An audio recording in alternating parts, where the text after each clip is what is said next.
ශිශ්නය විශාල කර ගැනීම පිළිබඳව බොහෝ පුරුෂයන් කල්පනා කරනවා. එයට හේතු වන්නේ තමන්ගේ ශිශ්නය අන් පුරුෂයන්ට වඩා කුඩා වේ යයි සිතන බිය නිසාත් ඒ හේතුවෙන් ලිංගික ජීවිතයේ තෘප්තිමත් නොවනු ඇති බවටත් ඇති මතයයි.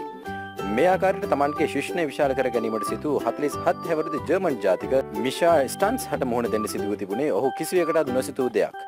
ශිශ්නය විශාල කර ගැනීමට ඔහු භාවිතා කළ සිලිකන් එන්නත් නිසා ඔහුගේ ලිංගය අංගල් 9කට වඩා දික් වී ඇති අතර එය අංගල් 3.5ක වට ප්‍රමාණයකින් විශාලව තිබෙනවා. එමෙන්ම කිලෝ 4කටත් වඩා බරින් යුතුව විශාල වී ඇති ශිශ්නය සෑම අවස්ථාවකම ප්‍රාණවත් වී තිබෙනවා. සාමාන්‍ය පුරුෂයෙකුගේ ලිංගය ප්‍රාණවත් වන අවස්ථාවේ විශාල වුණත් අන් අවස්ථාවල එය සාමාන්‍ය ප්‍රමාණයට කුඩා වන අතර මිෂා ස්ටන්ස් ලබාගත් ඖෂධ නිසා ඔහුගේ ලිංගය නිරතුරුවම කිලෝ 4ක් බරින් යුතුව විශාලව පැවතී තිබුණා. ඔහුට සිදුවුණු මෙම සිදුවීමෙන් පසු ලිංගික තෘප්තිමත් භාවයක් ලැබීමත් ඔහුට අහිමිව තිබෙන අතර නැවත ඒ අතවත්වයට පත් කිරීමට නොහැකි බව පැවසෙනවා.